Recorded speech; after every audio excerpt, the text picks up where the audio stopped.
Принтерът е това, който го чакаме да пристигне. Така че принтера мога да прави всичко. Това е моя идеята.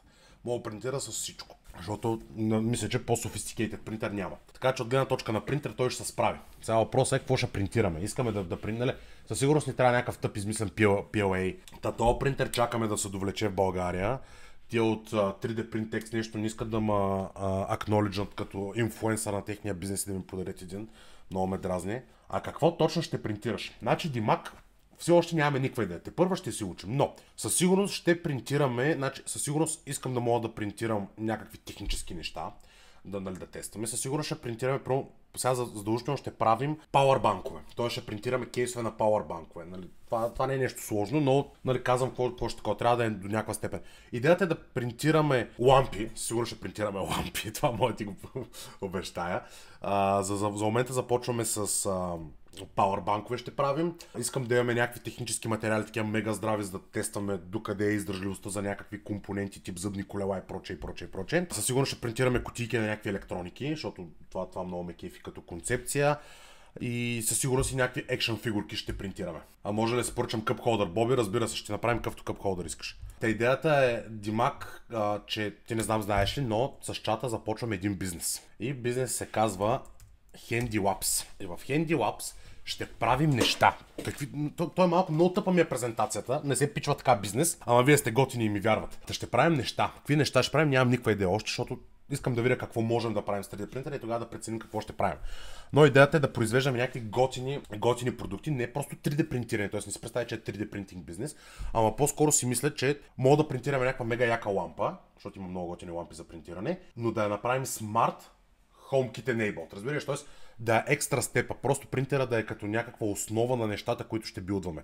Примерно, мога да правим проследяващи устройства за колелета. Си го представи. Купил съм тук една камара Find My тагове, които могат да се търсят от цялата Apple екосистема и да правим примерно локатори за колелета, нали, примерно да си го закачиш на колелото. Но всичко това стъпа върху 3D принтинга, но не е просто 3D принтинг, ами е цялата, нали, самата електроника. Първо накупил съм една камара.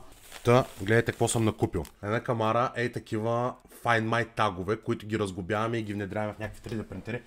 И аз бих си сложил на колелото някакъв Find My tag, ако е някакъв такъв прикрит, каширан веднага. Купил съм една камара USB-C Power адаптери. Това нещо може да вземе ток от USB-C и да ти изкара, чайте да ви го покажа, това ще ви хареса, да ви изкара всякакъв волтаж, какъвто ви трябва за вашето нещо.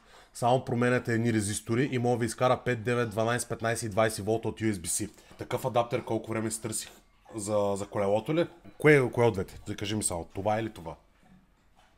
Type-C от AliExpress, брадър, мога да ти пратя. Гледай какво става. Това всичко са Type-C адаптери, имам по-малки, по-големи. Значи. Ако си от София, ми кажи, директно ще ти дам, защото съм ги поръчал от AliExpress. Иначе има колкото искаш. Чакай сега видя, даже искам да ти покажа малкия, защото той малкият е по-интересен. Защото този големия е по-скоро за София. Съм добре, брадър, ще ти подаря един, имаш го от мен. Само искам да ти намеря. Добре, ще отворим един нов малък. Виж го, това, той е още по-малък. Той е за вграждане в електроника. Като този, само видим камерата да къде ще мога да фокусира. Чакай, само ти го обърна. Този, вижте, тук имаш едни резистори. И само запояваш резистора към тази точка до него и променя волтажа, на който ще работи това целият адаптер. Така че това е концепта за бизнеса. Знам, че е малко такъв, нищо не ви казвам, но проблемът е, че не ви казвам, защото и аз не знам какво ще правим. Но идеята е, че ми се прави някакви готини продуктчета, ама такива тип електроника, аз нали съм жичка по принцип. Електроника, 3D принтинг, дърворезба, ако трябва. Даже тук чакайте някъде да ви разкажа. Съм си направил един бърз списък от неща, които са ми хрумнали, че мога да правим, но пак казвам, то въпросът е да дойде 3D принтинг, защото аз не знам с какво е възможно. Първо, нали, едното е точно, ето, баба, нали, AliExpress, такива Find My тракери за колело искам да правя, със сигурност, защото това според мен ще е готино. Представям си, че мога да направим някаква 3D принтинг лампа с смарт релета за HomeKit и прочее. Има брутални дизайни за 3D принтинг лампи. Другото, което си мисля, защо да не направим саксия за цветя, гледайте всякаква тъпотия. Саксия за цветя, което, кой би си купил саксия за цветя, но с Smart Humidity сензор, който съответно веднага да ти праща notification на телефона, че нещо става с цветето. Някакви такива неща си мисля да произвеждаме в този бизнес, но като дойде принтера ще решим.